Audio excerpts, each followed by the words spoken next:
my channel. Today I'm going to be giving you a taste of the Canaries. No, Maisie, not those Canaries. The Canary Islands. They're a group of Spanish islands set in the Atlantic, and I've been on holiday to one of them called Lanzarote about 5 times, and every time I go I really love the red and green Mojo sauce that they serve up with Canarian potatoes and sometimes some salad and a little bit of fish. So I'm going to make the red and green Mojo sauces today, and for the green one you'll need 2 large bell peppers, half a cup of chopped coriander or parsley, I've got coriander or cilantro here, 4 cloves of garlic, 2 teaspoons of sea salt, 2 tablespoons of red wine vinegar, 4 tablespoons of olive oil, 1 teaspoon of ground cumin, and a slice of bread. So all I'm going to do is chop all those ingredients up and put them in my blender, and then I should have my Mojo sauce. So let's get started. I'm just going to slightly chop the green pepper because the blender does most of the work.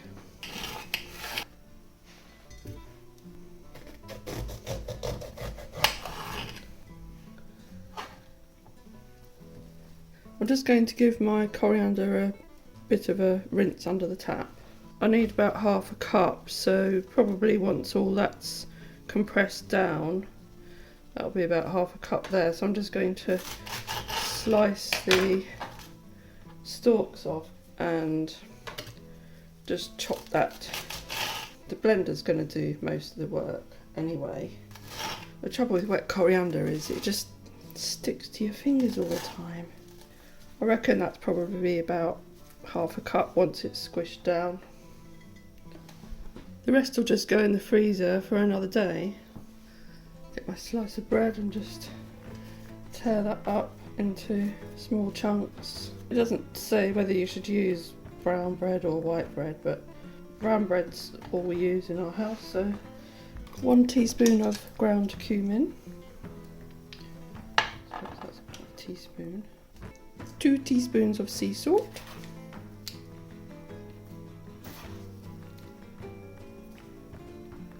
2 tablespoons of red wine vinegar,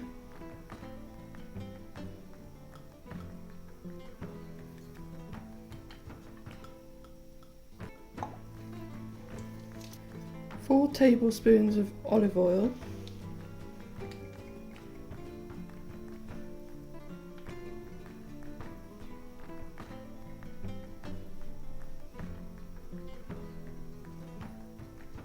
4 cloves of garlic for the green Mojo. I'm just going to put them in my garlic press and press them in. Hindsight Juju here. Watch to the end for suggested recipe tweaks. Or don't say I didn't warn you. Nice big cloves of garlic.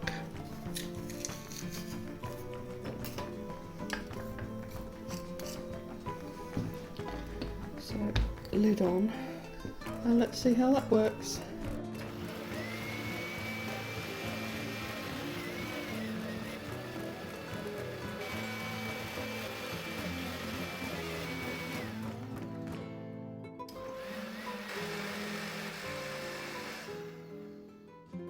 And don't do that with the lid off.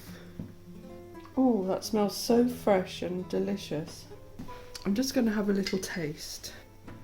That's really fresh, and I can taste the garlic, and it's a bit salty, and I can taste the vinegar in there. I can taste every single flavour because it's just so fresh, and that's lovely.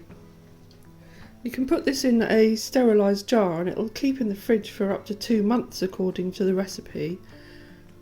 I don't think it's going to last 2 months. I've actually got a container that I use for soup here, so that's got a sealed top. So that's what I'm going to store mine in.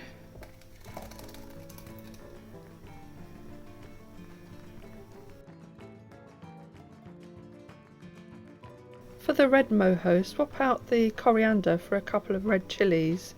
Use red peppers and a couple of extra cloves of garlic. So let's see how this one blends, shall we?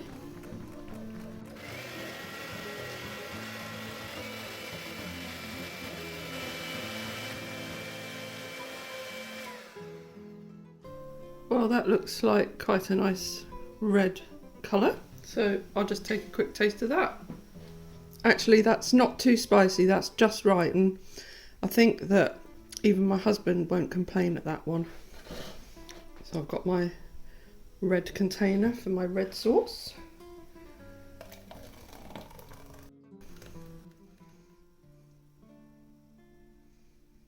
And again, that can go in the fridge for up to 2 months. I served my mojos up with mini new potatoes, and they were as close to the Canarian potatoes as I could get. They weren't far off actually, and we both enjoyed them a lot. After refrigeration, you can see that they've solidified a lot more than when I originally poured them out, and they would create much more of a dip now. The thing is though, while the flavour is absolutely spot on, if you're not used to an awful lot of garlic and you don't want garlic trauma, perhaps just using 1 garlic clove for each mojo would be perfectly sufficient. And the other thing is that there is an awful lot of salt in them. I think it does overpower the flavour a little bit, even though it does act as a preservative.